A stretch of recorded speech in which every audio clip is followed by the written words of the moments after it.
Imagine um livro tão misterioso que alguns acreditam ser mais antigo do que o próprio Moisés.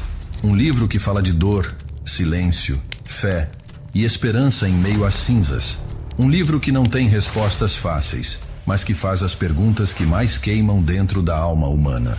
E a grande questão que poucos ousam levantar é esta: quem realmente escreveu o livro de Jó? Você já pensou nisso?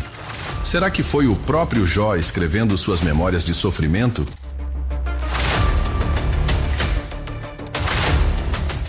Será que foi Moisés no deserto, registrando uma história muito mais antiga que Abraão? Ou será que foi um sábio anônimo inspirado por Deus, dando voz ao drama humano de todo um povo? Feche os olhos e imagine.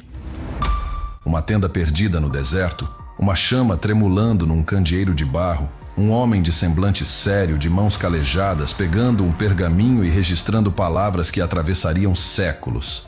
Palavras sobre um homem que perdeu tudo: filhos, riquezas, saúde, dignidade, mas que não perdeu a fé. Esse homem era Jó. Mas será que ele também foi o autor? Ou alguém, séculos depois, recontou sua tragédia como poesia divina para que nós, hoje, pudéssemos encontrar consolo em meio à dor? O livro de Jó é um enigma, e todo enigma guarda um segredo. Um segredo que mexe não apenas com a história da Bíblia, mas com a forma como entendemos a nossa própria dor. Alguns estudiosos defendem que o próprio Jó escreveu seu livro. Imagine-o, já idoso, sentado diante das memórias do que passou. Ele recorda o dia em que perdeu todos os seus filhos, em que viu sua casa ruir, em que a doença consumiu sua pele. Quem mais poderia narrar com tantos detalhes as conversas entre ele e seus amigos? Quem mais poderia descrever a intensidade de suas lágrimas, a brutalidade de seu desespero? A hipótese de que o livro seja um diário de Jó é sedutora, porque dá a impressão de que estamos ouvindo o grito cru de um coração despedaçado. Mas aqui vem o primeiro choque. O livro de Jó está escrito em poesia hebraica. Não qualquer poesia, mas uma das mais refinadas, complexas e elaboradas da Bíblia. Jó, sendo um homem do Oriente, fora da linhagem de Israel, teria ele domínio suficiente sobre o hebraico para criar uma obra tão sofisticada? Os estudiosos dizem que é pouco provável. O livro carrega estruturas literárias que exigem não apenas conhecimento, mas também arte. Isso nos leva a uma segunda possibilidade. Muitos acreditam que Moisés tenha sido o autor, o libertador de Israel, o homem que escreveu a Torá, talvez também tenha escrito Jó. É possível imaginar Moisés, no deserto, depois de fugir do Egito, ouvindo histórias antigas sobre um homem chamado Jó. Moisés era instruído em toda a sabedoria dos egípcios. Ele dominava a escrita, a filosofia, a poesia. Ele tinha todos os recursos para transformar uma tradição oral numa narrativa profunda e poética.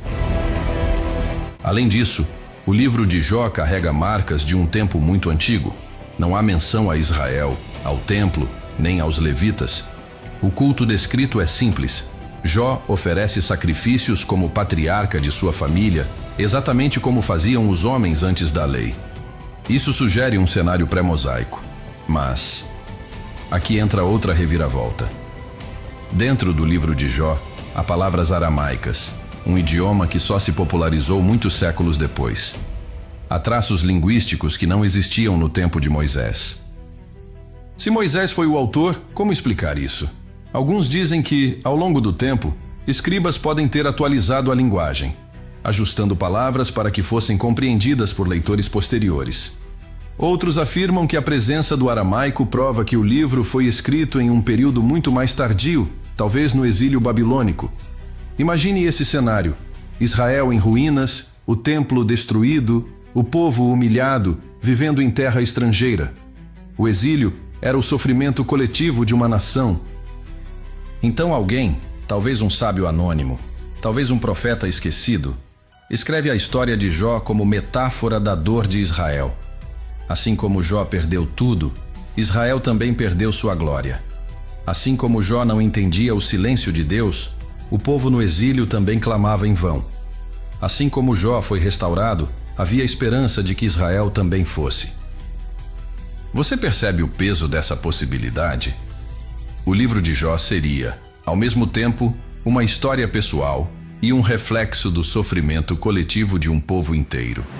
Agora, há quem acredite que Jó não é apenas um personagem literário, mas um homem real que realmente viveu.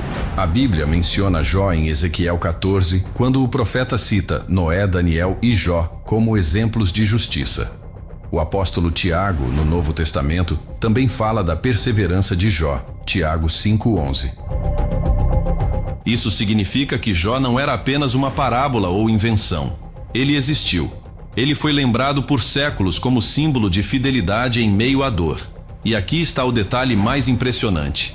Não importa quem tenha segurado a pena, se foi Jó, se foi Moisés, se foi um escriba no exílio, o verdadeiro autor por trás do livro de Jó é Deus. Porque só Deus poderia transformar a tragédia de um homem em consolo para milhões. Só Deus poderia pegar o silêncio do sofrimento humano e transformá-lo numa voz eterna que ainda ecoa dentro de nós hoje. Quando Jó disse: "Nu saí do ventre de minha mãe, e nu voltarei. O Senhor o deu, e o Senhor o tomou. Bendito seja o nome do Senhor." Jó 1:21. Essas palavras atravessaram o tempo. Elas não pertencem apenas ao passado. Elas continuam sendo sussurradas por milhões de pessoas que, em seus próprios desertos, encontram força na fé. E quando Deus finalmente fala do meio da tempestade no capítulo 38, ele não responde às perguntas de Jó. Ele não explica o porquê da dor. Ele mostra que o universo é muito maior do que nossas angústias, que há mistérios que vão além da nossa compreensão, que nós não precisamos de todas as respostas para confiar em quem criou os céus e a terra. Esse é o ponto mais alto do livro. Jó não recebe explicações, mas recebe a presença de Deus. Então, quem escreveu o livro de Jó? A resposta é envolta em mistério. Alguns dizem que foi Jó, chorando enquanto escrevia suas memórias. Outros afirmam que foi Moisés, registrando tradições antigas no deserto. Outros ainda acreditam que foi um sábio anônimo, no exílio, transformando dor em poesia. Talvez nunca saibamos com certeza, mas talvez também não precisemos saber. Porque no fundo, o verdadeiro autor é o Espírito de Deus, que inspirou cada palavra. E aqui está o segredo final. Assim como a história de Jó foi escrita por Deus, talvez a sua dor também esteja sendo escrita. Talvez cada lágrima sua não seja em vão. Talvez seu deserto, sua perda, sua agonia estejam sendo usados por Deus para contar uma história muito maior. Jó não sabia disso no meio da sua dor, mas descobriu no fim. Você também pode descobrir. E agora eu te pergunto, será que você acredita que sua vida também está sendo escrita pelo próprio Deus? Será que por trás do silêncio, Ele ainda está no controle? Se essa mensagem tocou o seu coração, é porque este vídeo precisava chegar até você. Então compartilhe essa história, se inscreva no canal, ative o sininho e deixe seu comentário. Quem você acredita que escreveu o livro de Jó?